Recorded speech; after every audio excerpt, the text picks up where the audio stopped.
조선 선조 연간의 걸출한 시인입니다.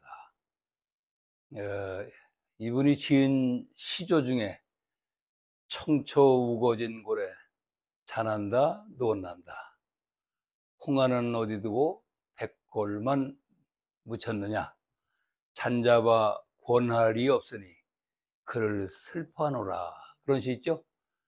그 시가 백호 선생이 황진이를 그리워하면서 지은 시입니다.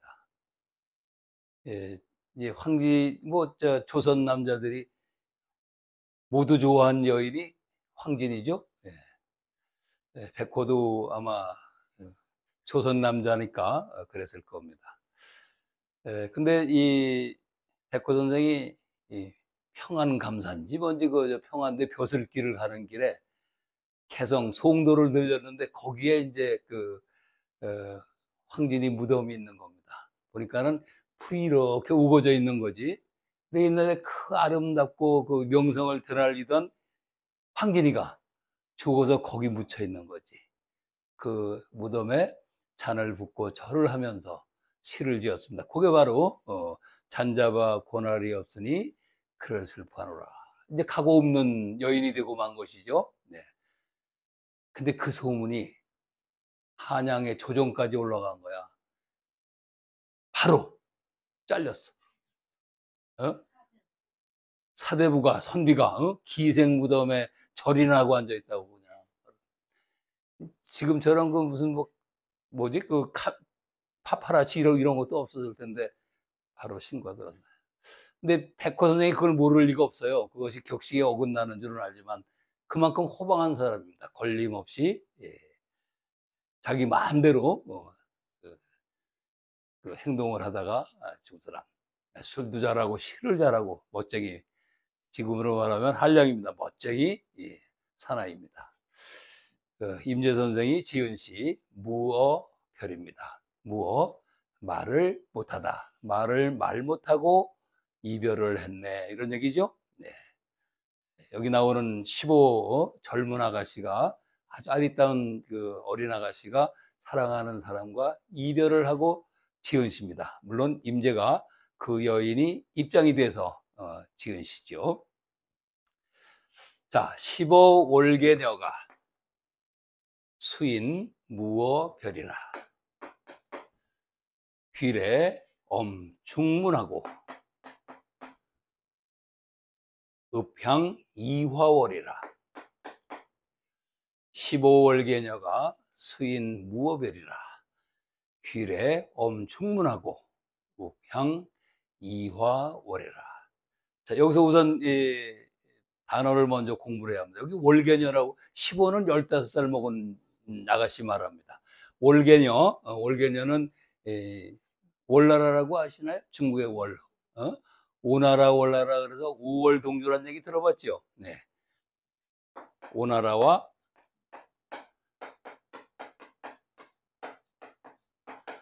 월나라가 조상 대대로 둘이 싸우는 겁니다. 여기는 함녀가 있고 여기 이제 함녀의 아들이 부차입니다. 여기는 아버지가 죽고 부천이 있는데 서로 물리고 싸우고 왼수지간이야. 한쪽은 오나라가 이겼다가 한 번은 월나라가 이기고 그래서 아주 원수지간입니다. 그래서 이 두 나라가 하도 원수처럼 싸워서 5월 동주라는 고사성어가 하나 만들어졌습니다. 5월 동주 그러죠. 5월 동주.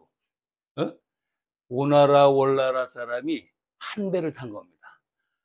어떡할까? 왼수가 외나무 다리에서 만나다 이런 얘기도 있죠. 비슷한 그 사사성어인데 아무리 원수라도 배에서 만나면 싸울 수가 없는 거야. 배가 뒤집어지니까 생산 둘 다 죽는 거지. 그래서 왼수지간이라고 하더라도 한 배를 탔으면 싸움을 일단 멈추는 겁니다. 원수가 외나무에 만나면 같이 건너가야 돼. 일단은 거기서 싸웠다가는 둘 다 외나무 다리에서 떨어져 죽는 것이죠. 요건데 여기서 이제 그 오나라 월나라의 고사성어 중에서 와신상담이라는 고사 들어봤습니까? 이게 무슨 말이야? 와신상담.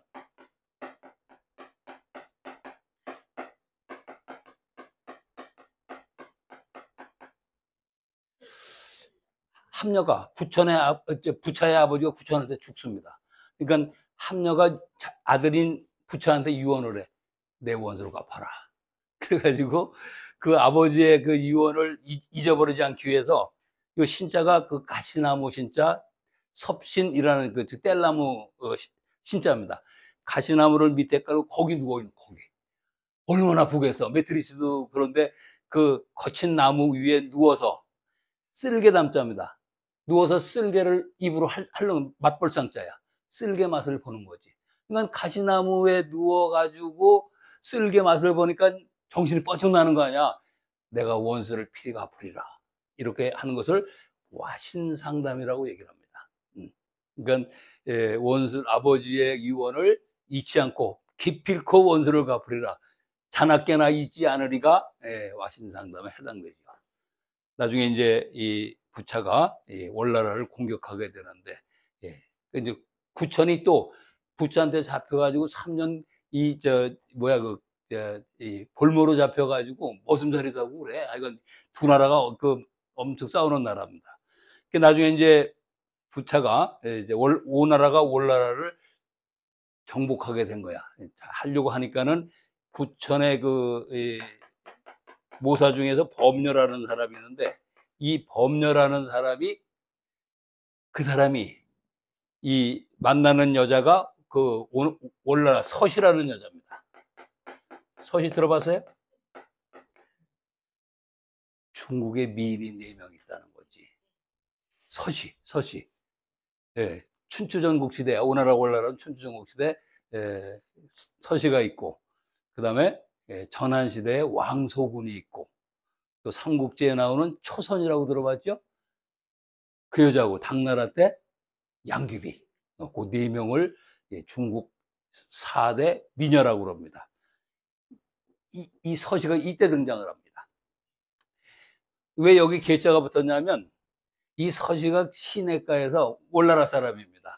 월나라 사람인데 시내가에서 빨래를 하다가 요 범녀의 눈에 들어온 겁니다. 너무 예쁜 거야. 너무 예쁜 거. 응? 그래서 범녀의 부인이 됐는데, 이 범녀가 부차를 제압하는 방법을 생각해낸 것이 서시를 일리 보내는 겁니다. 미인계를 쓰는 거야, 한마디로. 그래서 교육을 시켜서 정보 교육을 시켜가지고 첩보로로 이제 파견을 하는데, 계획대로 부차가 서시한테 빠져가지고 정사를 돌보지 않다가 결국 월나라한테 먹힙니다. 그래서 오나라가 패망을 하고 월나라가 패권을 잡게 되는 그런 겁니다. 이때 등장하는 여자가 서시입니다. 서시가 얼마나 예쁜지, 서시가 연못에 이렇게 속에서 이렇게 들여다봤더니 연못 속에 있는 고기가 너무나 이쁜 여자가 보니까 놀래가지고 물 밑으로 숨어 들어갔다는 거야. 응? 이 치모라 그래가지고 고기가 물에 빠져버린다고. 그렇게 예쁘다는 거지. 그래가지고 이 서시 때문에 고사성어가 하나 생겨나는데, 그것이 서시효빈입니다.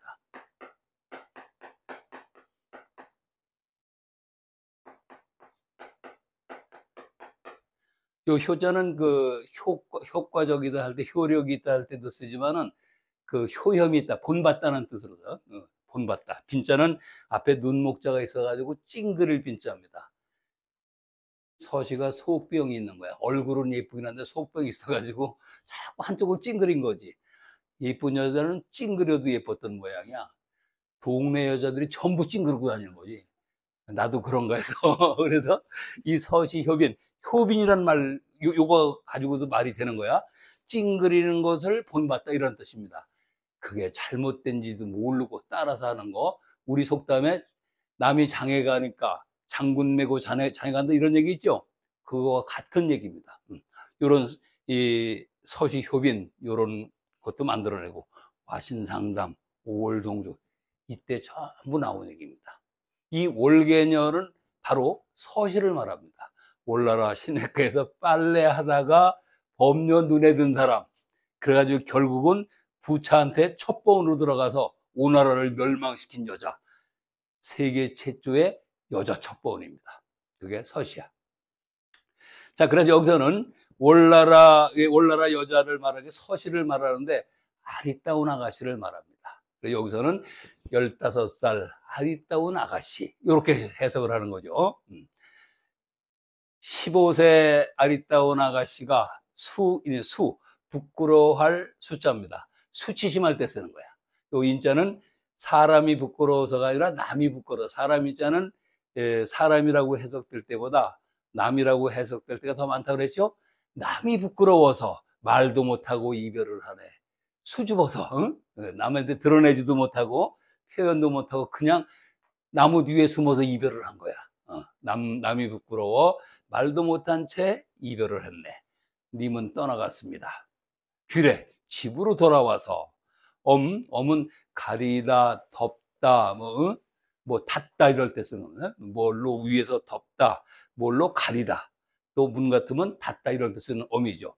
중문입니다. 중문은 이때 중자는 무겁다는 뜻이 아니고 겹이라는 뜻입니다. 치위대를 경찰이 2중 3중으로 포위하다 이런 얘기 들었죠. 그때 2중 3중은 2겹, 3겹 이런 뜻입니다. 중문이라는 건 이제 보통 대문을 들어쓰고 여인들이 기거하는 방은 또 조그만 문이 또 하나 있지? 그래서 겹문이 되는 거지 뭐. 집으로 돌아와서는 그 겹문을 닫아골고는 우울읍자입니다. 울다 30연 있어서 우울읍자인데, 예, 이 울다는 뜻도 요것도 있지만 이 읍은 울긴 우는데 눈물만 줄줄 흘리고 소리를 못 내고 우는 거, 속으로 우는 거 말이야. 눈물은 나오는데 소리를 못 내고 우는 게 읍이야. 소리 없이 흐느끼는 것을 읍이라고 합니다. 소리 내서 우는 거는 곡한다 그래. 곡. 그렇죠? 곡하다. 이것도 울곡자거든.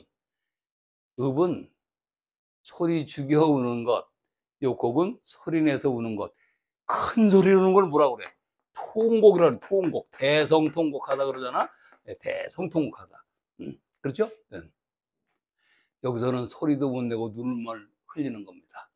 향하다. 어디를? 이화월, 백꽃달을 향하여 흐느껴 우네. 이렇게 되는 겁니다. 소리도 못 내고 속으로 흐느껴 운다 이런 뜻이야. 여기서 이화월은 뭡니까? 백꽃같이 하얀 달. 그렇죠? 아주 깨끗한 맑은 달을 말합니다. 소녀의 어떤 그 청순함 이런 거를 대신한다고 할 수 있죠. 백꽃달을 향해서 흐느껴 우네. 슬프지 않아? 슬퍼. 근데 지금 15세 그러면 뭐 중2쯤 됐나 그런데 옛날 15세는 다 그렇죠? 12살만 되면 시집 가는데 뭐, 응? 15세 그러면 지금으로 치면 한 25세 정도는 되는 아주 꽃다운, 아리따운 그 아가씨입니다. 그 아가씨가 사랑하는 사람과 이별을 하는데 남이 부끄러워 말도 못하고 나무 뒤에서 이제 빠이빠이 하고 혼자 들어와서는 백꽃달을 향해서 하염없이 흐느껴 옵니다.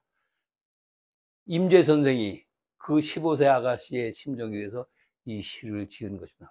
멋쟁이 아닙니까? 옛날 그 남자가 이런 멋이 있었다니까.